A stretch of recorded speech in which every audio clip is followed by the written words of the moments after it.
વિદ્યાર્થી મિત્રો, આજે આપણે વાત કરવાના છીએ પ્રાણી સૃષ્ટિના બીજા સૌથી મોટા સમુદાય એવા મૃદુકાય સમુદાય વિશે. બરોબર, મૃદુકાય સમુદાયના પ્રાણીઓ વિશે આપ જાણો છો. આપણે અત્યારે ચોમાસાની સીઝન ચાલુ છે તો ઘણીવાર બગીચાની અંદર અથવા તો ફળિયામાં ગોકળગાય સ્નેલ એ જોઈ હશે. એ મૃદુકાય સમુદાયનું પ્રાણી છે. ઓક્ટોપસને આપણે બધા ઓળખીએ છીએ. 8 પગ વાળો ઓક્ટોપસ કે જેના પગ ઉપર નાના નાના ચૂસકો લાગેલા છે. આવો ઓક્ટોપસ છે આપણે ડિસ્કવરી ચેનલની અંદર પણ ઘણીવાર જોયો છે, ટીવી ની અંદર પણ ઘણીવાર જોયો છે. ઉપરાંત કોડી, શંખ, મોતીચીપ જે આપણે કવચોની વાત કરીએ છીએ, આપણે જે બજારમાં જે મળે છે અથવા જેના ઘરેણા બને છે એ કોડી અથવા જે મંદિરની અંદર હોય છે શંખ, છીપલા, આ જે બધા કવચો હોય છે એની અંદર એક પ્રાણી હોય છે અને એ પ્રાણી પણ મૃદુકાય સમુદાયનું પ્રાણી છે. બરાબર, તો આજે આપણે એવા મૃદુકાય સમુદાય વિશે વિગતવાર એના લક્ષણો છે એનો અભ્યાસ કરવાનો છે. તો વાત કરીએ સમુદાય મૃદુકાય. મૃદુકાય એના નામ ઉપરથી આપણે એને બે ભાગમાં વહેંચી શકીએ, મૃદુ વત્તા કાય. મૃદુ એટલે કે કોમળ, કાય એટલે કે શરીર. જે પ્રાણીઓનું શરીર કોમળ છે તે મૃદુકાય. બરોબર, મૃદુકાય ધરાવતા પ્રાણીઓ એટલે મૃદુકાય સમુદાય. આ પ્રાણીઓની જો વાત કરીએ તો એના શરીર ખૂબ જ કોમળ છે. આપણે ગોકળગાયની વાત કરીએ કે જે રસ્તા ઉપર નીકળે છે, કેટલું કોમળ શરીર છે. તો આ કોમળ શરીરના રક્ષણ માટે થઈ અને તેઓ એની ઉપર કવચ ધરાવે છે. બધા પ્રાણીઓ કવચ ધરાવતા નથી, પણ અમુક પ્રાણીઓ જે છે, આમ તો ઘણા પ્રાણીઓ છે મૃદુકાય સમુદાયના, એ કવચ દર્શાવતા હોય છે. તો આવા કોમળ શરીરવાળા પણ મજબૂત કવચવાળા પ્રાણીઓનો સમુદાય એટલે મૃદુકાય સમુદાય. નિવાસ સ્થાનની વાત કરીએ, ક્યાં મળ્યા છે નિવાસ? તો આ સમુદાયના પ્રાણીઓ જલીય છે એટલે કે ખારા પાણીમાં પણ જોવા મળે છે, દાખલા તરીકે ઓક્ટોપસ. અને મીઠા પાણીમાં પણ જોવા મળે છે. ખારા પાણીમાં ઓક્ટોપસ, ડોલિકોસેપિયા જેવા ખૂબ મોટા મોટા કદના પ્રાણીઓ જે છે એ મૃદુકાય સમુદાયના જોવા મળે છે. એક વસ્તુ યાદ રાખો મિત્રો, અપૃષ્ઠવંશીઓ જેટલા પણ આપણે ભણશું, અપૃષ્ઠવંશીઓ એટલે કરોડરજ્જુ વગરના, અત્યારે આપણે જેટલા સમુદાય ભણ્યા છે અપૃષ્ઠવંશી ની અંદર જ આવો. તો આ અપૃષ્ઠવંશી સમુદાયની અંદર સૌથી મોટામાં મોટા કદનું જો કોઈ પ્રાણી હોય તો એ છે જાયન્ટ સ્ક્વિડ. અને જાયન્ટ સ્ક્વિડ છે, ત્યાં ફિલ્મોની અંદર પણ, હોલિવૂડના ઘણા ફિલ્મોની અંદર જાયન્ટ સ્ક્વિડ આવે છે. ઓક્ટોપસ ઉપર પણ એક ફિલ્મ બનેલી છે. તો એ જે છે મૃદુકાય સમુદાયના પ્રાણીઓ છે. બરાબર, તમે પાયરેટ્સ ઓફ કેરેબિયન મૂવીની સિરીઝ જોઈ છે, એની અંદર જે કપ્તાન જેક સ્પેરો જે છે, એક ભાગની અંદર એવું આવે છે કે કપ્તાન જેક સ્પેરો છે એ સમુદ્રની અંદરનો એક બહુ મોટો દૈત્ય, બરાબર, ઓક્ટોપસને ડેવિલ ફિશ કહેવામાં આવે છે, ડેવિલ ફિશ. તો એ જેક સ્પેરો છે એ તલવાર લઈને એના મોઢાની અંદર કૂદી પડે છે. તો એ પ્રાણી છે કાલ્પનિક પ્રાણી છે, પણ એ જે કેરેક્ટર દર્શાવે છે એ મૃદુકાય સમુદાયના કેરેક્ટર્સ છે. તો એ બહુ મોટા કદના પ્રાણીઓ છે, જહાજને ડૂબાડી શકે એવડા મોટા સ્ક્વિડ, જાયન્ટ સ્ક્વિડ જે છે એ આની અંદર આવતા હોય છે. તો સમુદ્રમાં રહેવાવાળા છે, મીઠા પાણીમાં રહેવાવાળા છે, પાયલા, શંખલા, નાના નાના. જ્યારે આપણે નદીનો પડ સુખાઈ જાય ત્યારે આપણને એની અંદર વર્તુળાકાર રિંગ જેવા નાના નાના છીપલા જેવું મળે છે. ઉપરાંત નાના શંખ મળે છે. તો એની અંદરનું જે પ્રાણી છે એ પાયલા. તો એ મીઠા જળની અંદર રહેવાવાળું પ્રાણી છે. ઉપરાંત જો વાત કરીએ તો ઘણા પ્રાણીઓ છે એ સ્થળજ પણ છે, એટલે કે જમીન ઉપર પણ રહે છે, એટલે કે સ્થળજ જમીન ઉપર પણ આવી શકે છે. આપણે ગોકળગાયને જમીન ઉપર ચાલતી છે એ જોઈ છે, બરાબર, સ્લગ જેને આપણે કહીએ. તો જલીય અને સ્થળીય બંને પ્રકારના નિવાસ સ્થાનોમાં આ પ્રાણીઓ રહી શકે છે. ઓક્ટોપસની એક ખાસિયતની થોડીક વાત કરી દઈએ. આ સમુદાયની વાત છે એટલે ઓક્ટોપસ અપૃષ્ઠવંશીઓમાં સૌથી વિકસિત મગજ ધરાવતો પ્રાણી છે. જેટલા પણ અપૃષ્ઠવંશીઓમાં સૌથી વિકસિત બુદ્ધિમાન પ્રાણી જો કોઈ કહેવામાં આવે તો એ ઓક્ટોપસ. તમે ઓક્ટોપસ બોલ વિશે સાંભળ્યું છે કદાચ. ફૂટબોલની જો તમને પ્રેમ હોય ફૂટબોલ વિશે અથવા તો ફૂટબોલના સમાચાર છાપવામાં વાંચતા હોય તો ઓક્ટોપસ બોલ એવું કરીને આવે છે કે એ ઓક્ટોપસ છે એ ફૂટબોલના વર્લ્ડ કપની અંદર જે મેચ આવે છે એમાં કોણ વિનર થશે એ પ્રિડિક્શન કરે છે, એની ભવિષ્યવાણી કરે છે. એટલે ભવિષ્યવાણી કરતો ઓક્ટોપસ એ છે. અને સંજોગવશાત આપણે ખબર નથી એ જ્યોતિષ વિદ્યા જાણે છે કે નહીં, પણ એ ઓક્ટોપસની ઘણી બધી ભવિષ્યવાણીઓ, મોટાભાગની ભવિષ્યવાણીઓ સાચી પડે છે. તો ઓક્ટોપસ બોલ કે જે ફીફા વર્લ્ડ કપ જ્યારે ફૂટબોલ વર્લ્ડ કપ ત્યારે એનો બહુ ક્રેઝ હોય છે આની વિશે, બરોબર. અને એ સર્ચ એન્જિનમાં એની વિશે બહુ સર્ચ થવા માંડે છે ઓક્ટોપસ બોલ વિશે. તો એ ઓક્ટોપસ બુદ્ધિમાન પ્રાણી છે. આપણે જેટલું બુદ્ધિમાન નહીં પણ અપૃષ્ઠવંશીઓ જે છે એની અંદર બુદ્ધિમાન છે. એને અમુક બાબતો શીખવી પણ શકાય છે. 8 પગ ધરાવે છે એટલે એને ઓક્ટોપસ કહે છે. એના પગ ઉપર ઘણા બધા સકર્સ શોષકો હોય છે કે જેની મદદથી ચોંટી જાય છે. એકવાર ચોંટી જાય પછી એને ઉખાડવો બહુ મુશ્કેલ પડી જાય છે. ચીન વાળા તો આખા ઓક્ટોપસના માથામાં સળીઓ ભરાવીને મીઠી સોસમાં ગળીને ખાઈ જાય છે. એના બાળ ઓક્ટોપસ બચ્ચા જે હોય છે ને ઘણી બધી સ્પીસીઝ ઓક્ટોપસની છે. શાહીનો ફુવારો છોડી શકે છે ઓક્ટોપસ. જ્યારે કોઈ ભક્ષક પ્રાણી એને મારવા જાય છે ત્યારે શાહીનો ફુવારો એના મોઢા ઉપર છોડે.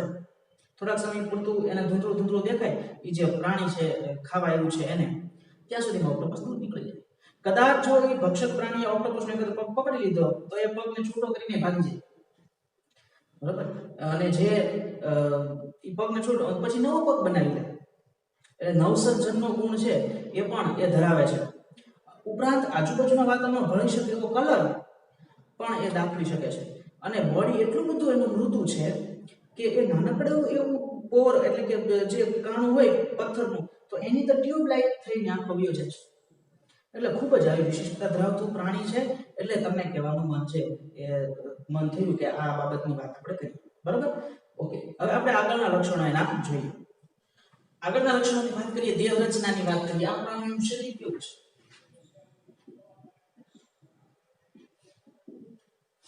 તો અખંડિત છે. અખંડિત છે.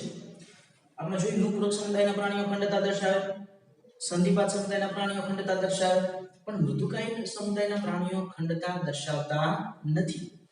દ્વિપાર્શ્વ સમમિતિ દર્શાવે છે.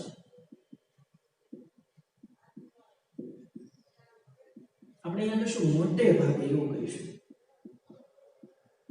મોટે ભાગે દ્વિપાર્શ્વ સમમિતિ દર્શાવે છે. અમુક વર્ગના પ્રાણીઓ સિફેલોપોડા શીર્ષપાદી સમુદાયના પ્રાણીઓ છે એ અસમમિતિ પણ દર્શાવે છે. એટલે એના શરીરની અંદર કોઈ સમમિતિ હોતી નથી. દ્વિપાર્શ્વ સમમિતિને આપણને ખ્યાલ છે કે કોઈ એક એંગલથી બે સરખા ભાગ એના કરી શકાય. અંગ આયોજનની વાત કરીએ તો આયોજનમાં આપણને ખ્યાલ છે કે હવે પછીના દરેક સમુદાયની અંદર અંગતંત્ર સ્તરીય આયોજન આવશે. તો અંગતંત્ર સ્તરીય ગર્ભસ્તરોની વાત કરીએ તો 3 ગર્ભસ્તરો દર્શાવે છે. આ બાબત પણ હવે પછીના દરેક સમુદાયમાં કોમન હશે. એટલે ત્રિગર્ભસ્તરીય છે. દેહકોષ્ઠની વાત કરીએ તો દેહકોષ્ઠી પ્રાણીઓ છે. આ 3 બાબતો આપણે અગાઉના લેક્ચરમાં પણ વાત કરી કે એ દરેક સમુદાયમાં હવે જેટલા પણ ઉચ્ચ કક્ષાના સમુદાય હશે એની અંદર આ બાબત છે એ કોમન આવશે, બરાબર. શરીર એનું કેવું છે અથવા તો કેટલા ભાગો છે એ શરીર છે એ દર્શાવે છે. તો શરીર છે એ એક તો શીર્ષ ધરાવે છે, બરાબર. પછી તો કે અંતરંગ, કકુદ અથવા તો ખૂંધ દર્શાવે છે. આ શબ્દ યાદ રાખજો, અંતરંગ, કકુદ અથવા તો ખૂંધ. અને એક પગ ધરાવે છે, પગ. આપણે એક પ્રાણીની રચના છે થોડી દૂર. આપણે સ્નેલની વાત કરીએ, ગૂગલને.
આવું એક સામાન્ય શરીર છે એ દર્શાવે. આ વાત કરીએ તો આ ભાગ તો એ છે શીર્ષ, બરાબર. જે નીચેનો ભાગ છે એ છે પગ, અને આ જે ભાગ ઉપસેલો છે આને કહેવાય અંતરંગ કકુદ અથવા તો અંતરંગ ખૂંધ, બરાબર. આ છે એનું શરીર છે અંતરંગ કકુદ. હવે અંતરંગ કકુદ છે એની ફરતે એક બીજું પટલ દર્શાવે છે, વાદળી સદૃશ્ય પેશીનું બનેલું, આની નીચે છે.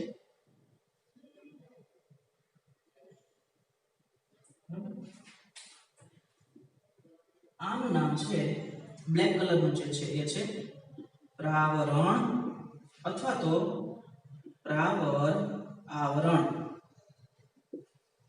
હવે આ જે પ્રાવર આવરણ અને શરીર એ બેની વચ્ચેનો જે ભાગ છે, આટલો ભાગ ખાલી ભાગ અવકાશ, એને કહેવામાં આવે છે પ્રાવર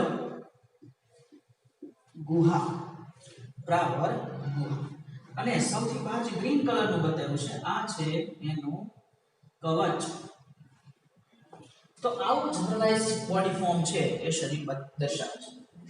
શીર્ષની શરૂઆત કરી તો શીર્ષ જે શું કેવું છે તો કે શીર્ષ જે છે એ સંવેદી અંગો દર્શાવે છે. આપણને ખબર છે, આપણે ગોકુલની સામે જોયું છે કે આવી એક ટેન્ટેકલ્સ હોય છે કે જે આમ સતત થતા હોય છે, તો એ સંવેદી અંગો છે.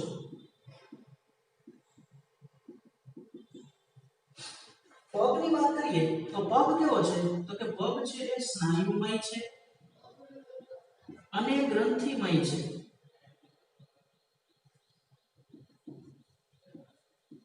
સ્નાયુમય અને ગ્રંથિમય, ખૂબ જ મજબૂત સ્નાયુઓ દર્શાવે છે, કારણ કે પગની મદદથી જ સરકીને અને ચાલવાનું છે. અને ગ્રંથિઓ પણ દર્શાવે છે, પાછળ એક લસરકો છે એ છોડતો જાય છે, ગ્રંથિમય પગ હોય છે. તો ગ્રંથિમય અને સ્નાયુમય પગ છે એ ધરાવે છે. બાકીના શરીરના ભાગો છે એ અહીંયા ટોર્શન એટલે કે વલન પામેલા છે, અંતર વલન પામેલા, ગૂંચળું વળી ગયેલા હોય છે. અને ગૂંચળું વળી અને શું થાય છે તો કે શીર્ષથી શરૂ થયેલો પાછળનો અહીંયા ગૂંચળું વળી અને એનો છેડો અહીંયાથી નીકળે છે, એટલે આ ભાગ છે એ મળદ્વાર છે, બરાબર. એટલે કવચની એક છેડે શીર્ષ અને મળદ્વાર બંને ખુલે છે, બંનેના દ્વાર અલગ છે પણ બે નજીક નજીક ગોઠવેલ છે. અહીંયા શીર્ષ ખુલે છે તો અહીંયા તેની પાછળ મળદ્વાર ખુલે છે.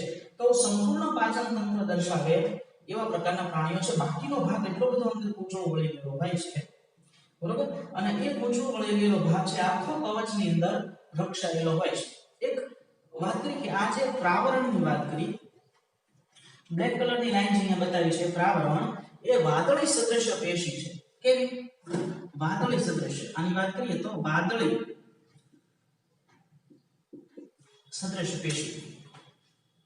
વાદળી સદૃશ્ય પેશી એટલે કે સ્પંજ જેવી, વચ્ચે વચ્ચે ઘણા બધા છિદ્રો ધરાવતી એવું પટલ છે કે જે છિદ્રિષ્ઠ છે, વાદળી સદૃશ્ય છે. એ શું કરે છે તો કે કવચનો સ્ત્રાવ કરે છે.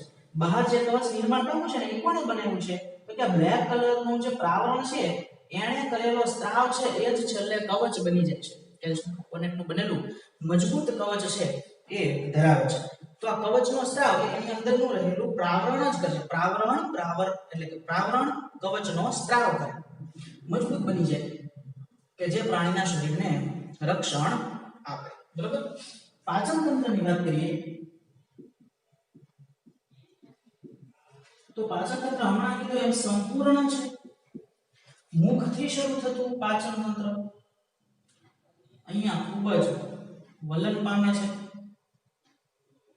અને કેટલી બધી અંદર વચ્ચે ગ્રંથિઓ ને એવું બધું આવે છે ને છેવટે એ મળદ્વાર વાટે અહીંયાથી બહાર અપાચિત કચરો છે એ નીકળી જાય. તો આવું સંપૂર્ણ પાચન તંત્ર જે છે એ દર્શાવે છે. ઉપરાંત એક બીજું અગત્યનું છે કે મુખમાં કરવતી જેવી રેત્રિકા ધરાવે છે. આ અગત્યનો પોઈન્ટ છે. રેત્રિકાની હાજરી મુખની અંદર કરવતીના દાંતા જેવા કાઇટિનના દાંત જેવી કરવતીના દાંતા જેવી રેત્રિકા આવેલી હોય છે કે જે ખોરાકને ખોતરીને ખાય છે. આ પ્રાણીઓ છે એ લીલને ખાતા હોય છે, સળતી વનસ્પતિના નીચે પડેલા પાંદડાને ખાતા હોય છે. બરાબર, તો વનસ્પતિજન્ય ખોરાક એ મુખ્ય છે એનો, તો એને ખોતરીને ખાય છે. તો આ રેત્રિકા કરવતના દાંતા જેવી રેત્રિકા જે છે એની હાજરી પ્રથમ વખત મુખની અંદર જોવા મળે છે. તો રેત્રિકા ધરાવે છે, ખાસ યાદ રાખવા જેવી બાબત છે. શ્વસનની વાત કરીએ, શ્વસન કેવી રીતે કરે છે? તો શ્વસન માટે જે અહીંયા પ્રાવર ગુહા જે છે વચ્ચેની, આ પ્રાવર ગુહામાં ઝાલર આવેલી હોય છે, પીછાકાર ઝાલર. પીછાકાર ઝાલર દર્શાવે છે. આ બે વચ્ચેનો સ્પેસ છે, આ વચ્ચેના સ્પેસની અંદર ઝાલરો આવેલી અને કેવી હોય? પીછાકાર. તો આ પીછાકાર ઝાલર દર્શાવે છે કે જેની મદદથી પાણીનો પ્રવાહ આ પ્રાવરમાંથી પસાર અહીંથી થઈ જાય બહાર. તો પાણીનો પ્રવાહ પસાર થતો હોય એ દરમિયાન ઓક્સિજન કાર્બન ડાયોક્સાઇડની આપલે એ ઝાલરોની મદદથી કરે. ઓકે, આ પાણીમાં હોય ત્યારે પણ સ્થળજ જીવનને દર્શાવે છે. તો જ્યારે જમીન ઉપર હોય ત્યારે જે ગોકળ ગાય છે ખાસ કરીને સ્નેહ, એ ફેફસા જેવી થોડીક, ફેફસા નહીં કહીએ પણ ફેફસા જેવી રચના છે દર્શાવે છે. અને ઘણીવાર શરીર દિવાલ મારફતે પણ અમુક પ્રાણીઓ છે એ શ્વસન કરી શકે છે, કારણ કે શરીરની સપાટી છે એ કેવી હોય છે? ભીની હોય છે. તો આવી ભીની શરીર દિવાલ મારફતે પણ ઘણા પ્રાણીઓ આ સમુદાયને શ્વસન દર્શાવતા હોય છે. વાત કરીએ રુધિરાભિસરણ તંત્રની. રુધિરાભિસરણ તંત્ર કેવું ધરાવે છે? તો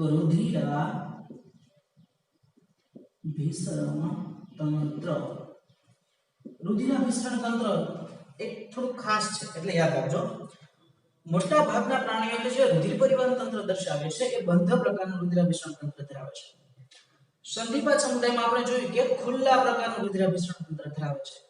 આ પ્રાણીઓની અંદર અમુક પ્રાણીઓ છે, આમ તો મોટા ભાગના પ્રાણીઓ ખુલ્લું રુધિરાભિસરણ તંત્ર ધરાવે અને અમુક પ્રાણીઓ બંધ પ્રકારનું રુધિરાભિસરણ તંત્ર પણ દર્શાવે છે.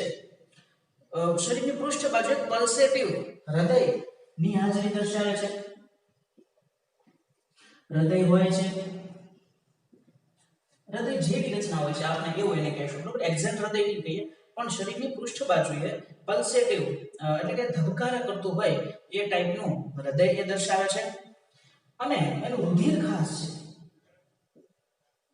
રુધિર કેવું છે? તો કે રુધિર જે છે એ બ્લુ રંગનું છે, બ્લુ બ્લડ, બરાબર? તો વાદળી રંગનું રુધિર છે. રુધિર કેવું છે? વાદળી રંગનું, જેને શું કહેવામાં આવે છે? હિમોસાયનિન. હિમોસાયનિન તરીકે ઓળખવામાં આવે આવું વાદળી રંગનું રુધિર દર્શાવે છે. અને એની અંદર કયું ખનિજ આવેલું છે? તો કે કોપર. હિમોસાયનિન કોપર યુક્ત. બરાબર? આપણું રુધિર જે છે એ કેવું છે? લાલ રંગ. શું છે? એટલે હિમોગ્લોબિન. કયું ખનિજ તત્વ ધરાવે છે? તો કે આયર્ન. આયર્ન યુક્ત હિમોગ્લોબિન લાલ રુધિર આપણું. પણ કોપર યુક્ત હિમોસાયનિન વાદળી રંગનું રુધિર મૃદુકાય સમુદાયના પ્રાણીઓની અંદર જોવા મળે છે. બરાબર? આટલી બાબત ક્લિયર થઈ? હવે વાત કરીએ ઉત્સર્જન તંત્રની. તો ઉત્સર્જન છે એ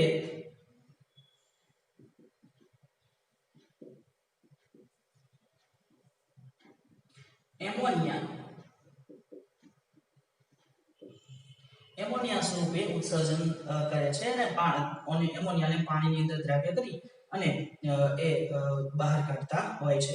બેજેનસ અંગ નામનો એક અંગ એમને દૂર કરવા માટે એની પાસે શું છે તો કે મૂત્રપિંડ ની કોથળી હોય એ ટાઈપની રચના છે. આપણે મૂત્રપિંડ નહીં કહીએ પણ મૂત્રપિંડની કોથળી હોય એ ટાઈપની રચના જેને બેજેનસ અંગ તરીકે ઓળખવામાં આવે છે. આવા અંગ દ્વારા એ ઉત્સર્જન કરતું જોવા મળે છે. ચેતાતંત્રની વાત કરીએ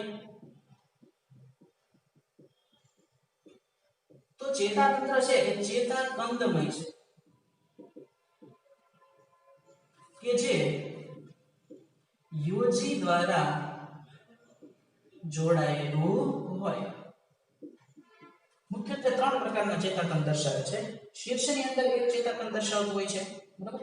બીજું એક બાકીના ચેતાકંદ છે એક અંતરંગ બકુદની અંદર ચેતાકંદનો જથ્થો આવેલો હોય છે, બીજો પગની આજુબાજુમાં આવેલો હોય છે, અને આ બધા ચેતાકંદો છે એકબીજાની સાથે કનેક્ટિવ દ્વારા યોજી દ્વારા જોડાયેલા હોય છે.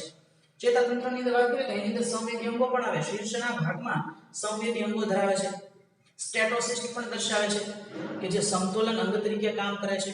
ઉપરાંત આ પ્રાણીઓ છે એ સંવેદના પારખે છે સૂત્રાંગો મારફતે આજુબાજુના વાતાવરણની અંદર, બરાબર.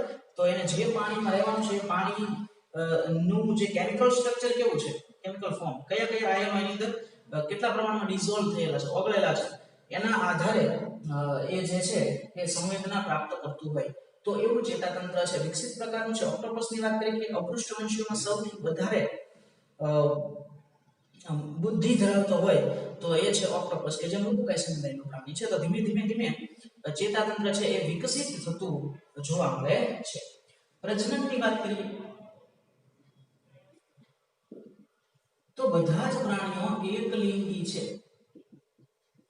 એટલે કે નર અને માદા પ્રાણી એકબીજા કરતા અલગ જોવા મળે છે. ફલન જે છે એ બાહ્ય પણ હોય અથવા તો અંતઃ પણ હોય. અમુક પ્રાણીઓ ફલન બાહ્ય દર્શાવે છે, અમુક પ્રાણીઓ ફલન અંતઃ દર્શાવે છે. એટલે બાહ્ય ફલન અને અંતઃ ફલન બંને પ્રકારનું ફલન દર્શાવે છે. બાહ્ય ફલન એટલે શું તો કે માદા અને નર પોતપોતાના શુક્રકોષોને પાણીમાં ત્યાગ કરી દે અને ત્યાં ફલન થાય. અંતઃફલન એટલે શું તો કે નર છે પોતાના શુક્રકોષોને માદાના શરીરની અંદર દાખલ કરે અને માદાના શરીરની અંદર ફલન થાય તો એને કહેવાય અંતઃફલન, બરાબર. વિકાસ કેવો છે તો વિકાસ સીધો વિકાસ પણ દર્શાવે છે અને પરોક્ષ વિકાસ પણ દર્શાવે છે. અમુક પ્રકારના ડિંભો અમુક પ્રાણીઓની અંદર છે એ ડિંભાવસ્થા જોવા મળે છે, બાકી મોટા ભાગના પ્રાણીઓ જે છે એ સીધો વિકાસ દર્શાવતા જોવા મળે. ત્યાર પછી તો કે અંડપ્રસવી પ્રાણીઓ છે, ઈંડા મુકતા પ્રાણીઓ છે જે અને ઈંડામાંથી જે બચ્ચા આવે એ સાધો નર મુખ્ય પ્રાણી જેવા દેખાતા હોય તો સીધો વિકાસ કહેવાય. પણ જો ઈંડામાંથી આવતા બચ્ચા છે એ પુખ્ત પ્રાણી જેવા ન દેખાતા હોય તો એને કહેવાય ડિંભાવસ્થા અને એને પરોક્ષ વિકાસ તરીકે ઓળખવામાં આવે છે. ઘણા બધા પ્રાણીઓ જે છે આની અંદર સમાવેશિત થાય છે. આના ઉદાહરણની અંદર હમણાં આપણે વાત કરી કે આપણી આજુબાજુના જાણીતા પ્રાણીઓ કયા છે તો સ્લગ એટલે કે ગોકળગાય, ઉપરાંત ઓક્ટોપસ કે જેની આપણે હમણાં ડિટેલમાં ચર્ચા કરી, ઉપરાંત સ્ક્વિડ, જાયન્ટ સ્ક્વિડ જેને લોલિકો તરીકે ઓળખવામાં આવે છે, લોલિકો અથવા તો સ્ક્વિડ. અપૃષ્ઠવંશીઓની અંદર મોટા મોટો પ્રાણી સ્ક્વિડ, અપૃષ્ઠવંશીઓમાં બુદ્ધિશાળી પ્રાણી એટલે ઓક્ટોપસ. ઉપરાંત મોતીછીપ જેને પર્લ ઓયસ્ટર તરીકે ઓળખવામાં આવે છે. તો આ મોતીછીપ કે જેમાંથી આપણને મોતી મળે છે એ પણ મૃદુકાય સમુદાયનું જ પ્રાણી છે. એના શરીરની અંદર પહોંચેલો કણ એની ફરતે એ કેલ્શિયમ કાર્બોનેટના પડ બનાવવું છે. અલગ અલગ પ્રકારના સંયોજનો એની અંદર ભેળવાય અને એના કારણે અલગ અલગ પ્રકારના મોતી આપણને મળે. તો મોતીછીપ છે એ પણ મૃદુકાય સમુદાયની અંદર આવે. ઉપરાંત દંતકવચ, ડેન્ટેલિયમ જેને કહેવાય, હાથીદાંત એલિફન્ટ ટીથ જેને કહેવાય તો હાથીના દાંત જેવી રચનાવાળું પ્રાણી છે દંતકવચ. ઉપરાંત અષ્ટકવચ 8 ભાગમાં વહેંચાયેલું કાઇટોન જેનું નામ છે. તો આવું અષ્ટકવચ પ્રાણી છે એ પણ પ્રખ્યાત છે મૃદુકાય સમુદાયની અંદર. ઉપરાંત પાયલા, મીઠા પાણીમાં રહેવાવાળું પ્રાણી છે પાયલા, કે જે અગાઉના વર્ષોમાં અમે જ્યારે ભણતા હતા ત્યારે ડિસેક્શનમાં વિચ્છેદનની અંદર પણ આ પાયલા છે એ આવતું હતું અને એનો વિચ્છેદન કરીને આંતરિક રચનાનો અભ્યાસ પણ કરેલો છે. પણ અત્યારે હવે કોઈ ડિસેક્શન આવતા નથી. તો પાયલા છે મીઠા પાણીમાં રહેવાવાળું પ્રાણી છે. તો આ બધા પ્રાણીઓ જે છે, ઉપરાંત કોડી લઈ લો, બરોબર, શંખ લઈ લો, આ બધા મૃદુકાય સમુદાયના પ્રાણીઓ જ છે. તો આ બધા પ્રાણીઓ મૃદુકાય સમુદાયમાં સમાવેશિત થાય છે. તો મૃદુકાય સમુદાયના આપણે સામાન્ય લક્ષણો જોઈએ. કયા લક્ષણો મૃદુકાય સમુદાયને ખાસ બનાવે છે? અથવા તો એવું પૂછે 2 માર્કની કે મૃદુકાય સમુદાયના ખાસમ ખાસ લક્ષણો, એટલે કે જેને બીજા પ્રાણીઓ કરતા અલગ પાડે છે એવા લક્ષણો. તો એની અંદર પહેલું જ આવશે કે એનું શરીર મૃદુ હોવાને કારણે એના શરીર પર કવચ દર્શાવે છે, બરોબર. ઉપરાંત અખંડિત શરીર છે એ પણ એની અંદર આવશે. ત્યાર પછી તો કે અંતરંગ કકુદ અથવા ખૂંદ ધરાવે છે. શરીરના આંતરિક અંગોનું ટોર્શન થયેલું છે, વલન થયેલું છે અને એના પરિણામે શરીરનો એ જે ભાગ છે આખો ખૂંદ તરીકે ઉપસી આવ્યો છે. તો એવી અંતરંગ કકુદ દર્શાવે છે. ઉપરાંત મોસ્ટ આઈએમપી રેત્રિકા ધરાવે છે. મુખમાં દાંત જેવી, કાઇટિનના દાંત જેવી રચના હોય છે રેત્રિકા, કે જેની મદદથી ખોરાકને ખોતરીને એ ખાય છે. ખુલ્લું અને બંધ બંને પ્રકારનું રુધિરાભિસરણ તંત્ર ધરાવે છે. રુધિર અગત્યનું છે. રુધિરની અંદર હિમોસાયનિન કોપરયુક્ત વાદળી રંગનું બ્લુ બ્લડેડ એનિમલ છે, બરોબર. તો આટલી બાબતો છે એ આ પ્રાણીઓને વિશિષ્ટ બનાવે છે. દુનિયાનો બીજા નંબરનો પ્રાણી સૃષ્ટિમાં બીજા નંબરનો સૌથી મોટો સમુદાય